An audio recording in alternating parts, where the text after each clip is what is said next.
Dr. M, panggilan akrab Mahathir, masih seperti yang dulu. Ia penuh kontroversi. Ia tak segan mengambil kebijakan tidak populer, juga berani mengatakan sesuatu tanpa tedeng aling-aling, bahkan untuk isu sensitif sekalipun.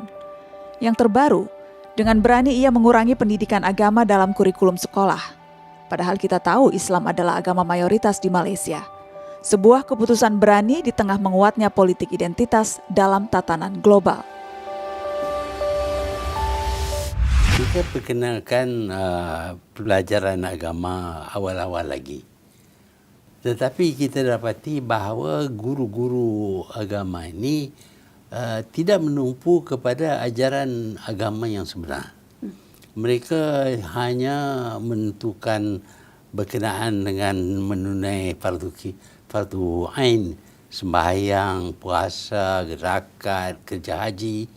Tetapi tentang cara hidup orang Islam, mereka tidak mengajar.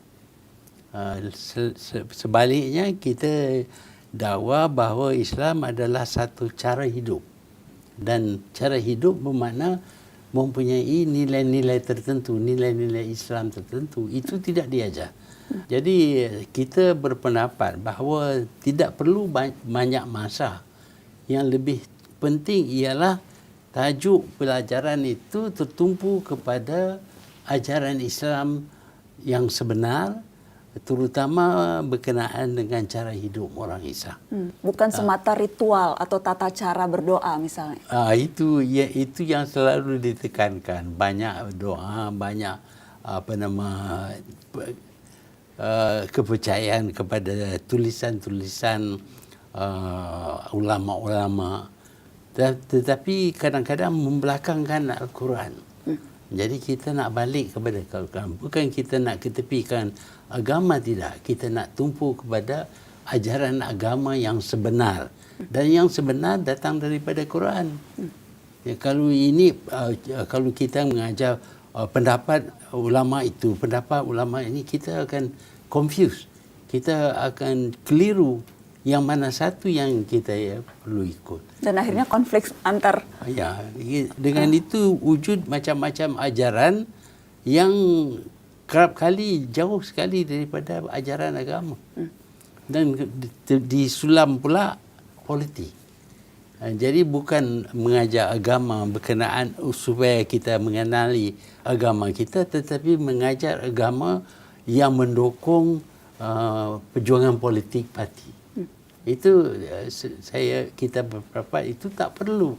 Ketika Tun berbicara, karena ini isu yang juga similar, sama dengan di Indonesia. Tetapi ketika Tun berbicara straightforward, lugas, saya membayangkan pasti ada backlash.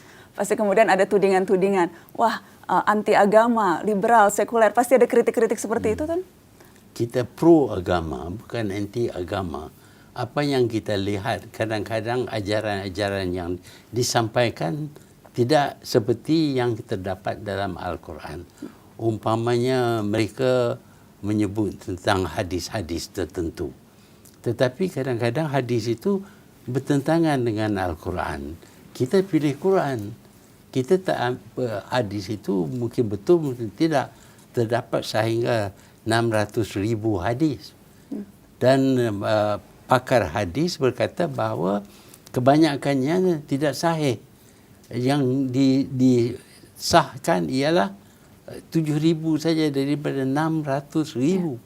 Bermakna banyak ada ciptaan-ciptaan dibuat tertentu oleh orang tertentu untuk menghalalkan perbuatan mereka.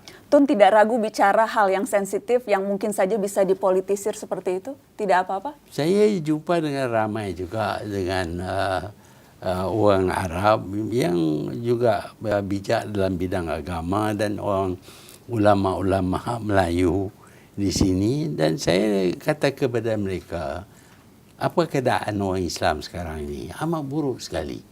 Mereka membunuh sesama sendiri. Ini dilarang oleh Quran. Mereka tidak bersaudara. Ini juga dianjur oleh Quran, kita tidak ikut. Jadi saya tanya, sama ada kita ini pegang kepada ajaran Islam ataupun ajaran sepolan-sepolan. Datang satu orang mendakwa bahawa dia akan dirikan negara Islam dan caranya ialah membunuh orang Islam lain. itu dilarang oleh agama Islam. Menempatkan Islam dan negara dalam porsi yang pas di tengah situasi dunia yang seperti ini. Bagaimana pandangan Tun? Jadi agama penting memberi nilai-nilai hidup kepada kita, kepercayaan kita, keterimaan kita akan adanya Allah Subhanahu Wa Taala, itu kita pegang. Tetapi ajaran sepolan-sepolan itu kadang-kadang yang ternampak jelas tidak seperti yang terdapat dalam Quran, kita perlu tolak. Kerana ini ajaran orang, mereka bukan Nabi. Nabi Muhammad kita pegang.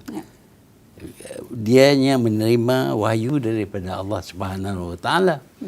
Tetapi yang lain yang membuat tafsiran, bukan mereka menerima wahyu daripada Allah, itu pemikiran mereka. Kadang-kadang betul, kadang-kadang tidak. Jadi kita perlu tentukan bahawa Quran itu adalah panduan yang utama. Jadi kalau kita nak tahu sama ada pendapat ini betul ataupun tidak, kita refer kepada Quran.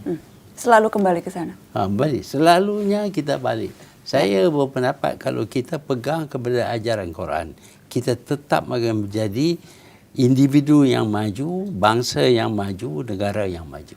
Ini sebabnya apabila orang jahiliah terima Islam, dalam jangka masa yang tidak panjang, Islam menjadi satu tamadun yang tertinggi sekali dalam zaman itu.